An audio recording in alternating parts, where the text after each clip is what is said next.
Salut à toi et bienvenue à Bordeaux.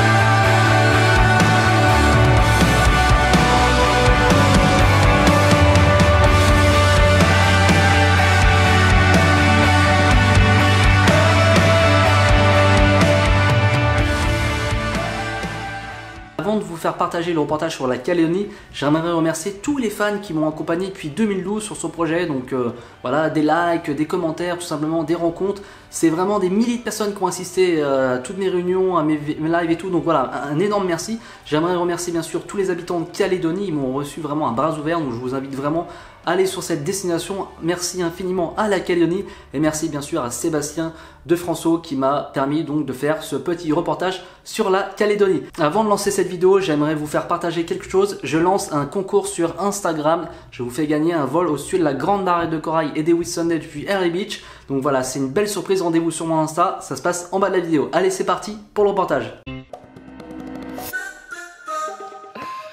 Bonsoir à toutes et à tous, ravi de vous retrouver comme chaque soir en direct pour les témoins d'outre-mer, l'émission qui vous accompagne dans la bonne humeur. Près de chez vous, eh bien faites-le savoir, dites-nous tout en postant vos vidéos sur eltom.fr. On était déjà un petit peu dans le bain là, puisque vous nous avez envoyé des vidéos depuis l'Océanie, la Nouvelle-Calédonie, l'Océanie donc, et ça tombe bien, on va continuer à découvrir avec vous, Guilhem, ce merveilleux... Je dis même pas continent, ce monde. Mais oui, cet univers. Mais effectivement, Elisabeth, puisque l'aventurier de ce soir s'appelle Damien Delemarle et s'intéresse tout particulièrement au voyage en Océanie. Et après avoir quitté son job d'ingénieur informatique pour partir en Australie, on voit sur ces images les magnifiques plages australiennes, également en Nouvelle-Zélande. Donc il est tombé fan de cette partie du globe. Et pour conseiller au mieux les aventuriers comme lui, il a créé un site qui s'appelle l'Océanie pour les zéros. Objectif, faire éviter le plus de galères aux backpackers. Donc backpackers, on routard, voilà, sac à dos, sac à dos sur le dos, sac à dos nez au vent et qui, quand ils sont pas très bien préparés, bah, effectivement, peuvent tomber dans certaines galères. Il y a certaines difficultés qu'on peut éviter. Et donc lui conseille ses backpackers. Si Damien Delemarle connaît bien la Nouvelle-Zélande et l'Australie, il a surtout été marqué par un voyage en Nouvelle-Calédonie. C'était il y a à peu près un an. Il devait y rester 1 mois. Il est resté 6 mois finalement. Je vous propose de regarder l'une de ses vidéos là-bas. On lit beaucoup d'informations sur internet, comme quoi c'est une organisation réservée à l'élite, une organisation qui est très chère et quasiment inaccessible pour les gens qui partent en sac à dos, car en fait il y a un budget énorme. Pour ceux qui ont un petit budget, vous pouvez vous en sortir. Les campings, tu loges pour 8 € en face de la mer, avec souvent voilà, eau chaude ou eau froide, le courant, Wi-Fi. La Nouvelle-Calédonie, je dirais pas que c'est pas une destination où le budget n'est pas cher. En même temps, si c'était vraiment pas cher, il y aurait peut-être trop de monde. Le budget, voilà, il faut compter après 50 € par jour. Pour les personnes qui veulent un peu plus de confort, bien sûr, il faut avoir un budget un peu plus important. Je pense qu'il faut un budget à près de 100 € par tête et par personne et par jour. Voilà, Damien Delemarle qui donne des conseils donc aux aventuriers avec des budgets qui vont des budgets qui varient en fonction des endroits.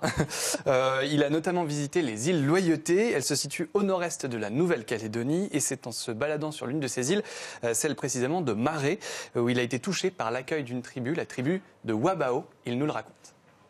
On m'a toujours parlé des îles Loyauté. Il faut savoir que les îles Loyauté, c'est les îles qui sont situées sur la côte est. Donc il y a Lifou, Ouvéa, Maré, Tiga. C'est les 4 îles Loyauté.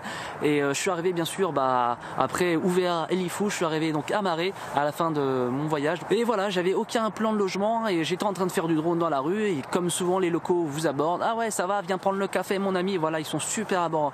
Voilà, ils vous abordent et voilà, ça a commencé comme ça. C'était vraiment la première fois que ça m'arrivait en fait dans ce genre d'aventure. Et ça s'est fait très naturellement. C'était vraiment extraordinaire. Quoi. On se rend compte que le bonheur, c'est pas forcément avoir les derniers smartphones ou avoir le dernier drone ou avoir la dernière voiture décapotable. C'est surtout le partage de l'instant présent. On se pose pas de questions, on donne ce qu'on a. Voilà, en tout cas, on vous intègre très rapidement et c'est ça qui m'a touché vraiment énormément. Merci à la tribu de Wabao si vous regardez ce reportage. Dis donc, sacrée expérience qui nous raconte une vraie leçon de vie, en fait. Exactement, et en plus, il a vécu à un moment en particulier. Enfin, il y a en Nouvelle-Calédonie ce qu'on appelle la coutume. La coutume, c'est tout simplement un passeport indispensable pour l'intégration et la compréhension de la culture kanak. La coutume, c'est un ensemble de règles, en plus d'une conversation avec le chef de la tribu. L'important, c'est d'arriver avec un présent, un cadeau, rite ancestral. La coutume, c'est faire preuve d'humilité, c'est s'engager dans une relation avec un individu ou un groupe d'individus. Les Kanaks parlent d'ailleurs de se connaître ou de se reconnaître même les uns les autres. La coutume qui est aussi pratiquée dans un autre archipel du Pacifique, celui de Wallis et Futuna.